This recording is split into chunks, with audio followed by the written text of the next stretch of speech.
Hello, friends. 12th October, 1972, a small chartered aircraft took off from Uruguay, South America. This aircraft was going to Santiago, the capital of Chile, carrying some rugby players, tall and broad.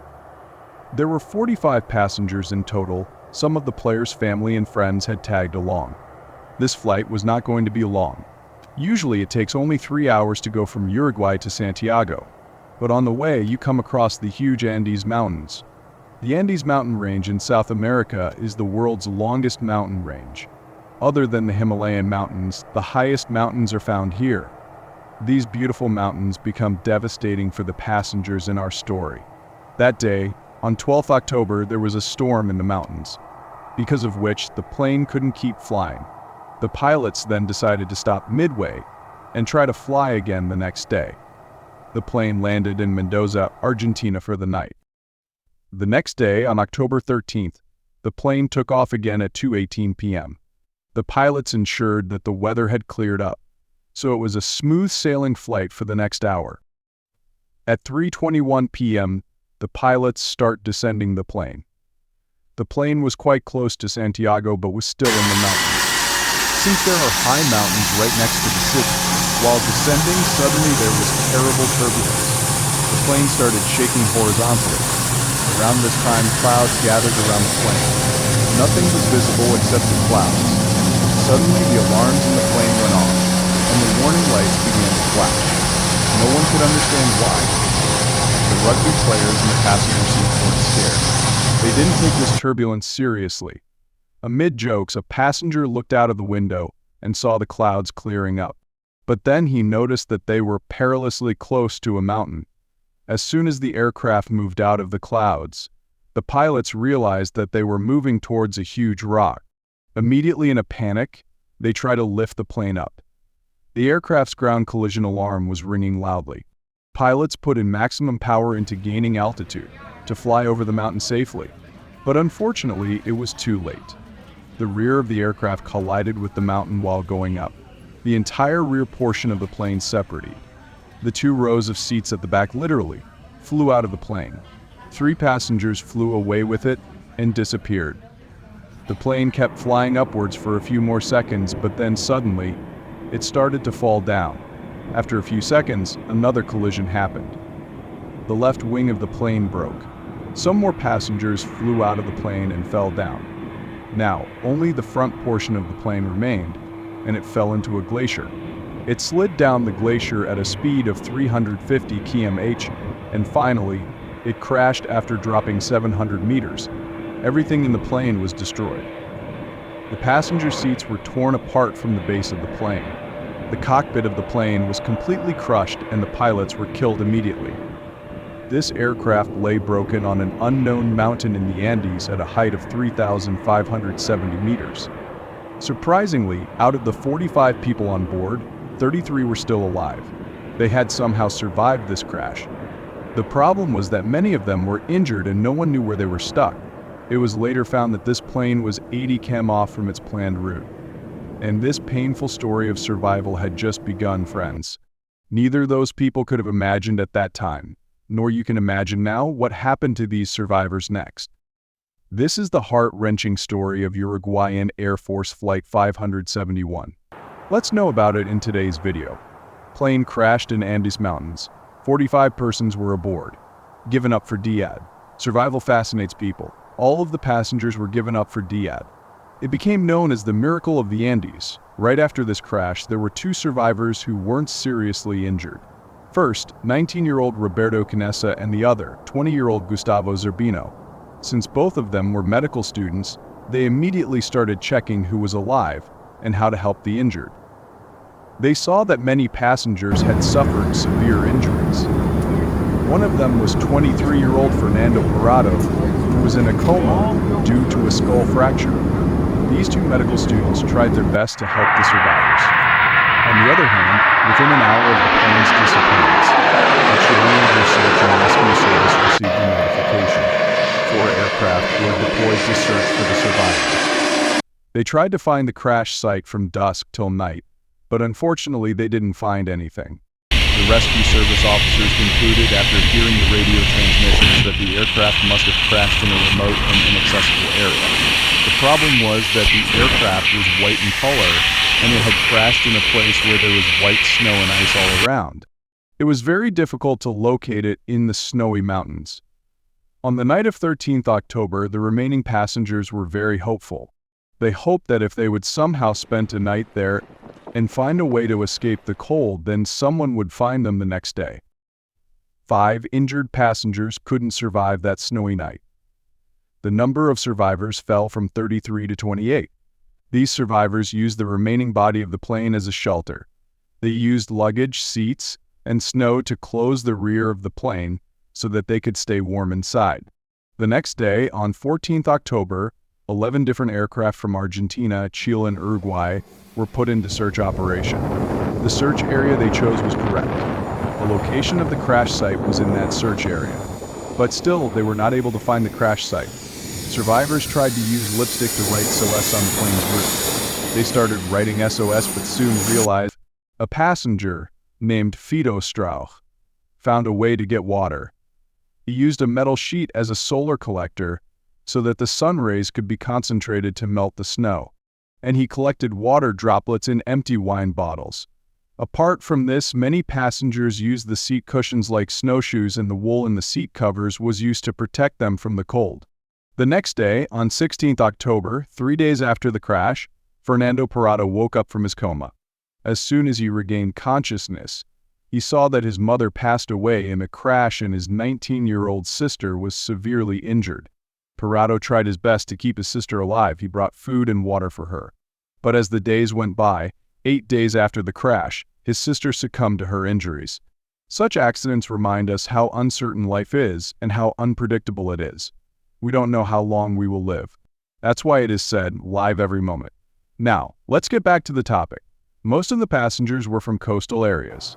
Before this, they had never seen snow, and now suddenly in the cold of 30 degrees Celsius, at such a high altitude without proper food and water, they were somehow surviving.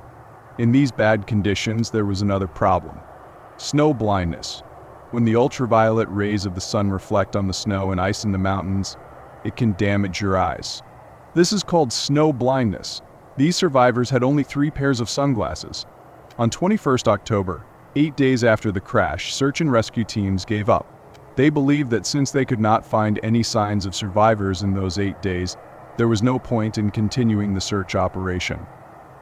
There was little chance that anyone could have survived after so many days. So after 142 hours of search operation, this search operation was officially stopped. Meanwhile, the survivors found a transistor radio among the seats of the aircraft. A survivor rugby player, Roy Harley, was also an electronics enthusiast, so he tried to switch on the radio. He made a long antennae by improvising, and because of his efforts, finally the radio started working. This radio could communicate one way only. The survivors could hear things but could not send any messages. They turned on the radio 11 days after the crash, and then they came to know that the search operation had been canceled. Their hearts were completely broken. Some people started crying after hearing this news. Some people clasped their hands and started praying to God, feeling that their world is alive and considered to be dead. Fernando Parrado was the only one who did not react much after hearing this news, because he was planning something else. By the 11th day, survivors were running out of food. They didn't have much to begin with. There were only 8 chocolate bars, 1 tin of mussels, 3 small jars of jam, a jar of almonds, a box of peanuts, some dates, candies, dried plums, and a few bottles of wine. A few days after the crash, they started rationing food. They ate very little each day. Parrado ate a chocolate-covered peanut for 3 days. Just 1 peanut. But rationing was not enough, because the food was almost over. There were no trees or plants at an altitude of 3,800 meters, nor were there any animals that could be killed and eaten. By the 11th day, the food was completely gone, and some people tried to eat some parts of the plane. They tried eating the cotton in the seats and the leather on the seats, but this made them more sick.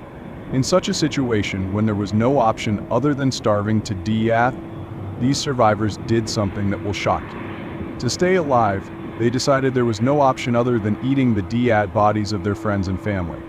It was not an easy decision to make, because most of the people who were killed in this crash were friends, classmates, family members, or relatives. We have to eat, and the only probable things were the dead bodies of the people that were in this plane. Since Knessa came up with this idea, he was the first to try it. Some others tried to, but they couldn't. They refused then. But 2 days later, with no other option, finally, even they chose to eat human meat. On 29th October, 16 days after the crash, this food source was also depleting rapidly for the survivors. They had no plan of action. No one knew what to do next. The situation could not have been worse. But then that night, they heard a loud grumble. It turned out to be an avalanche. Large amount of snow was descending so fast from the mountaintop that it filled the broken plain with snow. 8 people were lost in the snow and suffocated. Only 19 survivors remained. Ted, Roberto, you had it. You're going to D.E. That's it. A very nice sensation of heat between my legs because I was peeing on myself and saying that's it. These remaining 19 people were also trapped in a small space under the snow. Parado used a metal pole to make a hole in the snow to allow some ventilation. After working hard for 2 days, they dug a tunnel under the snow, and with great difficulty, they managed to get to the surface. As soon as they got out, they saw a snowstorm was coming, and it would be prudent to go back into the snow cave to survive. For the next 3 days, the remaining survivors somehow managed to stay in the cramped space. 3 days later, they went back up to the surface, and the weather was clear. After coming out, the survivors realized that no one was coming to save them. If they wanted to stay alive, they would need to put in the efforts themselves. There was no point in sitting at the crash site, waiting for help. They needed to try their best till the last breath. Knessa, Parado, and Vizintin were among the strongest survivors. They decided together to give them more food and the warmest clothes, and they would try to walk around looking for help. The first task was to estimate the location. Before the crash, the co-pilot had stated that their aircraft had passed through Curacao. So they estimated that if they walked a few kilometers to the west, they would definitely reach some countryside areas of Chile. But their estimation was extremely wrong. Actually, the co-pilot didn't know where he was taking the plane. In reality, their crash site was 89 km east, in the middle of the Andes Mountains. Still, unaware of this, they rested for a few days to build up their energy. On November 15th, 33 days after the crash, these 3 people set out to find help. After traveling for hours towards the east, they found the rear piece of their aircraft. It was the part of the plane that had broken apart first. Inside it, they found many suitcases, boxes of chocolates, 3 meat patties, a bottle of rum, extra clothes, comic books, and some medicines. And along with this, they found the aircraft's 2-way radio system. A radio that can not only facilitate incoming communication, but can also send and took the help of Roy Harley, the one who had some knowledge of electronics. But unfortunately, this plan didn't work.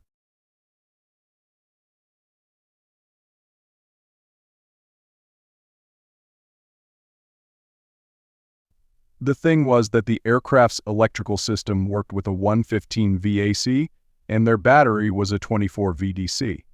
They had no means to connect them. They tried their best to start the radio for a few days, but soon realized that there was no other way. To survive, they now had to start walking westwards. On 11th December, 59 days after the crash, an avalanche hit. 3 more survivors were killed in it. I was trapped completely by the storm.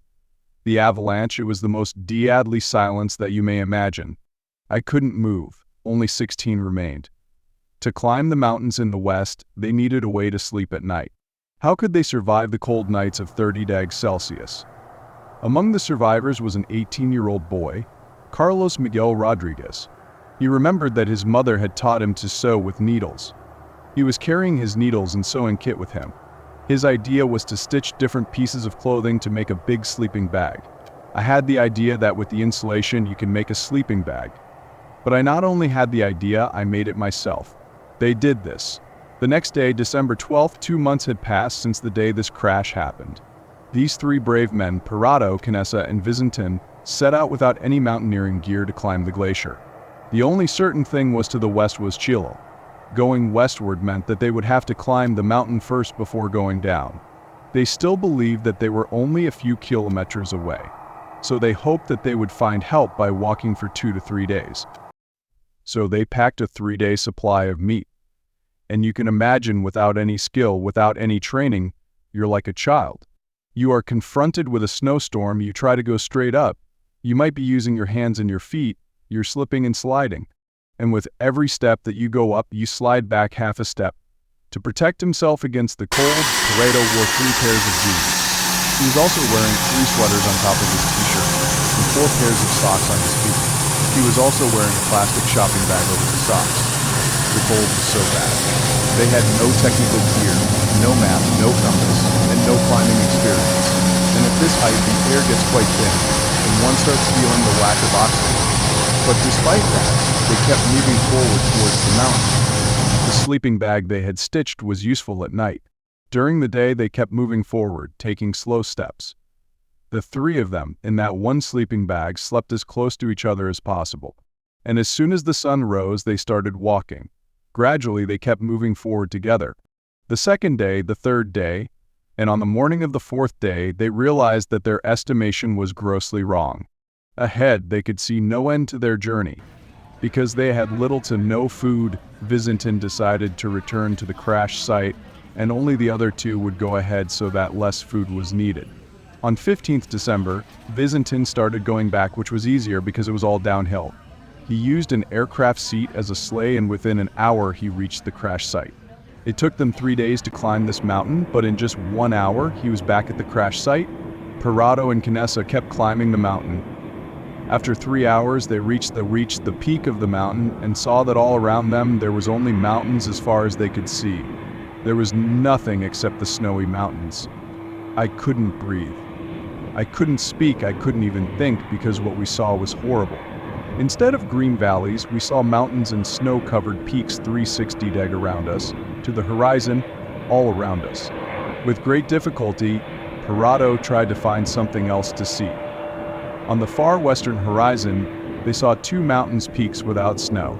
They assumed that they should keep traveling in that direction. They couldn't give up. Pareto and Canessa keep hiking for many days. Finally, they reached a valley where they could see a river flowing. In this situation, reaching the river was a great relief, because while traveling downstream the river, it was easy to find a downhill path. They kept on walking and walking, and finally, after trekking for 9 days, on 20th December, they could find some presence of humans. They could see some cows in the fields. They were so tired by this point that they couldn't walk farther. Right then, on the other side of the river, look, a man on a horse. They saw 3 men on horses. Pareto tried to shout, but the river was so loud that those people couldn't hear him. But by chance, one of them spotted Pareto and Canessa. He looked at them and shouted back, "Tomorrow!" He said that he would be back the next day. The next day, the man comes back on horseback, and this time brought some paper and pencils with him. He attached the paper and pencil to a stone with a thread and threw it to the other side of the river. For the first time, Pareto had the opportunity to send his message to him. Pareto wrote in Spanish on the paper, "I come from a plane that fell in the mountains," that he was from Uruguay and had been walking for 10 days, and that his injured friends were at the crash site. He wrote that they needed help urgently, but didn't know how to get help. They didn't have any food, they were weak, and they didn't have it in them to walk anymore. He asked to be saved. He asked where they were. On the other hand, the person who received this message was a farmer from Chile, Sergio Catalan. He read this note and told him with gestures that he understood. After talking to his 2 friends, it turned out that they did remember vaguely. A few months ago, they had heard on the news that a plane crashed. And when these friends realized this, they were shocked. They couldn't believe that there were survivors of a 2-month-old plane crash. Sergio threw a piece of bread to the other side of the river, and for the next 10 hours, on a horse, he rode towards west. They were still so far from any village or human settlement. Finally, when he reached the nearest city, the army command was informed about this, and he contacted the army headquarters in Santiago. Meanwhile, the farmers brought Pareto and Canessa to Las Maitines on horses, where they finally get some rest. It was found that on sheer will they had hiked 61 km on foot over the last 10 days. Kinessa had lost half of his body weight. He weighed only 44 kegs then. As soon as other people got to know about their story, it became international news. This heart-wrenching story was truly unbelievable. The Chilean Air Force sends 3 helicopters to immediately rescue the survivors. Finally reached the survivors to save their lives. In total, 16 survivors were rescued. They were in a terrible condition. Altitude sickness, dehydration, broken bones, malnutrition. But all of them recovered. This story is a lesson to the world about hope. If you have decided to do something, and you have patience and humanity, then nothing is impossible. If you want, you can achieve things that you can never even dream of. As they say, where there's a will, there's a way. That's why there is another name for this disaster, the miracle of the Andes. If you liked the video, I have made many more videos on the stories of such plane crashes. Like this one, India's most horrific plane crash. You can click here to watch it. Thank you very much.